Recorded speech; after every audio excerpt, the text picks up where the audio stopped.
Hey, what's going on, CJ?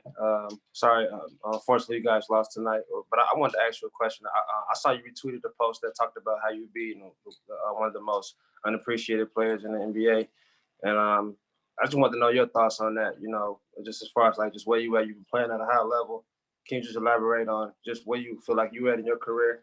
I thought it was a good article. I thought it broke down my game, kind of the steps I've taken, the steps I need to take consistently for us to be good, and for us to, get over the hump of, first round or second round, and kind of make that leap to either conference finals or NBA finals. So I thought it was well done. It kind of chronicled, my journey from Lehigh to now, my work ethic, how I've kind of changed my shot profile, and how I've been consistently, kind of producing throughout my career. But I just thought it was a good article. I don't necessarily think that I'm undervalued or anything of that nature, but I think Kevin does a great job of storytelling and kind of putting things together and creatively sharing different things about my game and how I've gotten to this point. And then lastly, can you just elaborate on just the value of Carmelo? He's been playing with you guys, and just the value that he's bringing, the leadership, his experience, and also just how is it helping you in your career? Yeah, you talk about a first ballot Hall of Famer, a guy who's been around for a long time, 18 years. He's hit big shots. He's played in playoff games, and just his presence in the locker room, his presence in the court.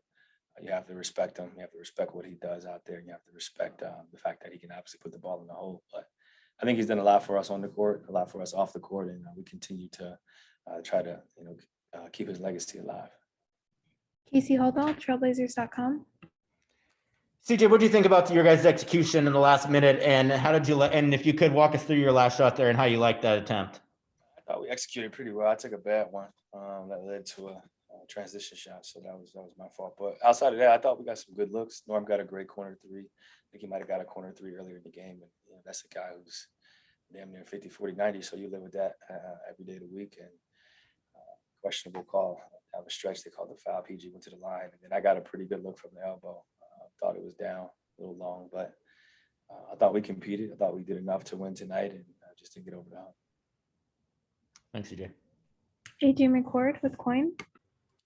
CJ, you guys are making a habit of being in these close games, and unfortunately, two of the last three, I believe, have not gone your direction. What is the feeling in the locker room? What's the mood after these close losses? Yeah, it's a make or miss league.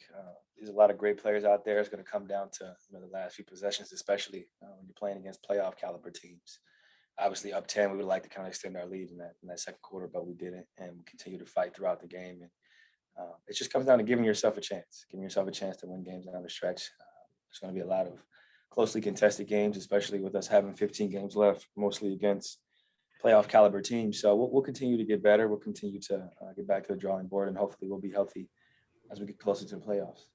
You mentioned the 15 games left. With that end of the season coming up so close, how much are you guys eyeing the standings and sort of weighing the rest versus the need to get wins, stay where you are?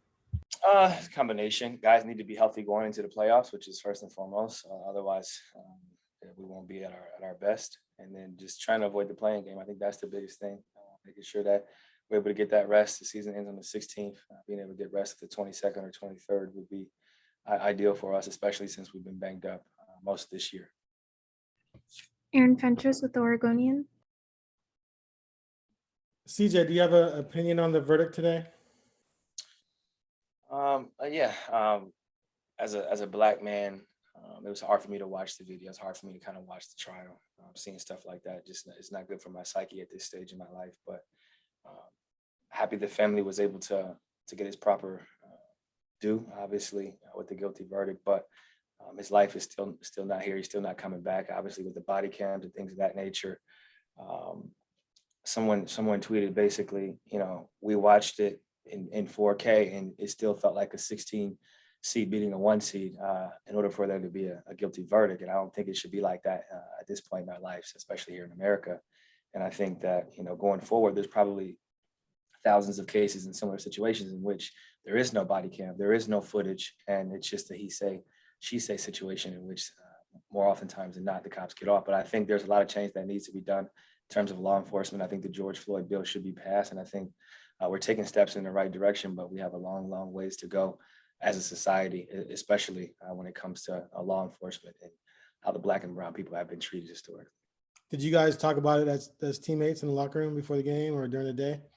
We haven't, but I've been in ongoing conversations with the NBPA committee, speaking to Michelle, CP, Garrett Temple, Harrison Barnes, Dre, Tolliver, the list goes on and on about, just trying to spread the right messages, making sure everybody has the facts, and figuring out what was going to happen in the event that it wasn't a guilty verdict.